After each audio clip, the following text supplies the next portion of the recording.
और वहीं बढ़ेंगे आगे। उत्तराखंड में मौसम विभाग ने अगले 24 से 36 घंटे में बारिश का अनुमान जताया है। ऊंचाई वाले इलाके में हल्की बर्फबारी भी हो सकती है। हालांकि मौसम विभाग ने कहा है कि बारिश को लेकर किसी तरह की कोई चेतावनी जारी नहीं की गई है। एनडीएमए का मानना है कि रेस्क्यू ऑपरेशन पर ज्यादा असर नहीं पड़ेगा, लेकिन टनल के बाहर चल रहे काम पर असर पड़ सकता है। तो ये चिंता यहाँ पर रेस्क्यू दल की बढ़ गई है, क्योंकि लगातार टनल को खोदने का कार्य जारी है और 41 मजदूरों तक पहुंचने की जहां रेस्क्यू दल कोशिश कर रहा है एक ओर, वहीं दूसरी ओर अब बारिश का अलर्ट जारी कर दिया गया है और ये चुनौतियां बढ़ा सकता है।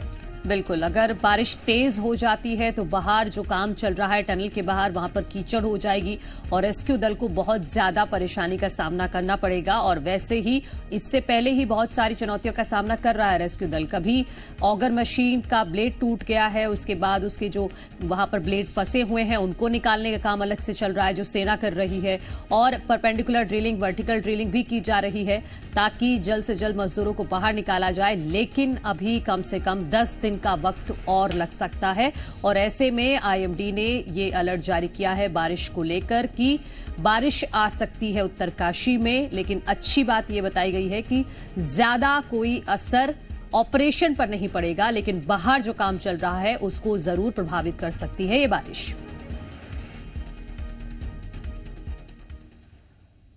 तो चुनौतियां लगातार बढ़ रही हैं। उत्तराखंड की टनल में 41 मजदूरों को बाहर निकालने के लिए कोशिशें 17 दिनों से चल रही हैं। हालांकि अब तक रेस्क्यू ऑपरेशन पूरा कब होगा इसका जवाब किसी के पास नहीं है, लेकिन हर बदलते रोज के साथ नई उम्मीद, नए भरोसे के साथ रेस्क्यू टीम मौके पर मेहनत करने में जुटी हुई है। वहीं मौसम विभाग ने जो आशंका जताई है उससे टीम की टेंशन में इजाफा हुआ है। क्या है ये पूरा मामला, इस रिपोर्ट में देखिए।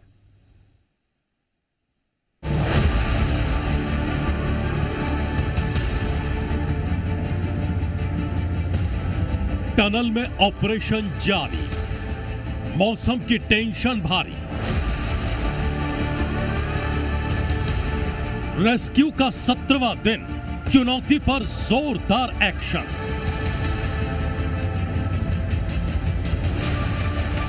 अब बनेगा काम, रेस्क्यू ऑपरेशन के नए प्लान।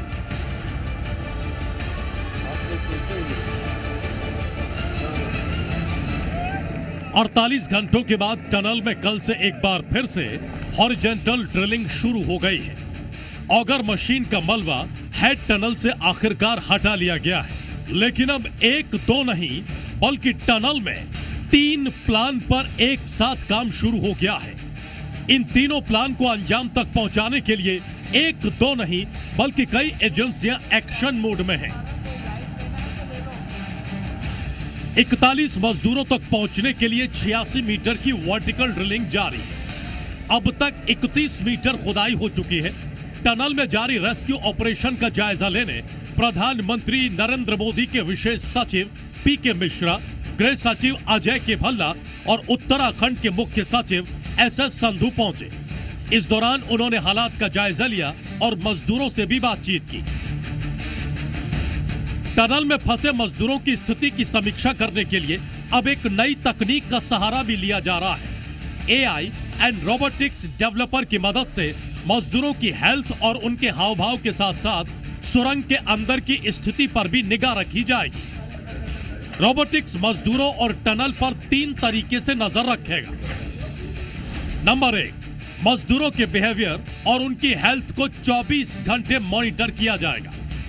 नंबर 2, टनल के अंदर अगर कोई गैस निकल रही है तो उसका पता लगाया जाएगा। नंबर 3, टनल के अंदर जहां इंटरनेट नेटवर्क भी ठीक से नहीं पहुंच पाया है वहां हाई स्पीड इंटरनेट सिस्टम तैयार किया जाएगा। मिलिंद राज हमारे साथ है जो लखनऊ से आए हैं, रोबोटिक साइंटिस्ट हैं, और उनसे समझते हैं कि यहाँ पर किस तरह से मदद करेंगे आप मिलिंद यहाँ इस रेस्क्यू ऑपरेशन में। जी, तो ये रेस्क्यू जो मिशन है इसमें हमें एक रेस्क्यू रोबोटिक सिस्टम यूज़ कर रहे हैं जिसकी मदद से हम लोग 3 अहम काम करेंगे। पहली चीज़ होगी, अंदर जो लोग फंसे हैं उनसे 24/7 कम्युनिकेशन लिंक स्टैब्लिश करेंगे, जिसकी मदद से उनके ऊपर कोई भी बिहेवियरल चेंज होता है, अगर हेल्थ इश्यूज़ होते हैं तो उसको हम डायग्नोस कर सकते हैं। आपको बता दें कि इस वक्त टनल के अंदर और बाहर 5 प्लान पर काम किया जा रहा है। इन 5 प्लान के मुताबिक पहला प्लान हॉरिजॉन्टल ड्रिलिंग करके 3 फीट व्यास वाले पाइप से टनल बनाना है। दूसरा प्लान 86 मीटर वर्टिकल ड्रिलिंग करके मजदूरों को टनल से निकालना है। तीसरा प्लान टनल के परपेंडिकुलर 180 मीटर हॉरिजॉन्टल ड्रिलिंग की तैयारी है। चौथा प्लान बड़कोट साइड से 480 मीटर टनल बनाना है। 10 मीटर ड्रिलिंग हो चुकी है। पांचवा प्लान टनल के ऊपरी हिस्से पर डंडाल गांव की तरफ 325 मीटर वर्टिकल ड्रिलिंग करनी है। इधर मौसम विभाग ने उत्तराखंड में अगले 24 घंटों के दौरान बारिश और ओलावृष्टि की आशंका जताई है।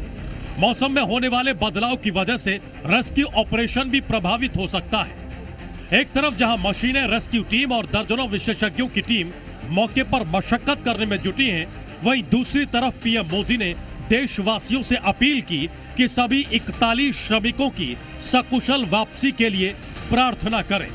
उन्होंने कहा कि सरकार उन्हें बाहर निकालने में कोई कोर कसर नहीं छोड़ रही है।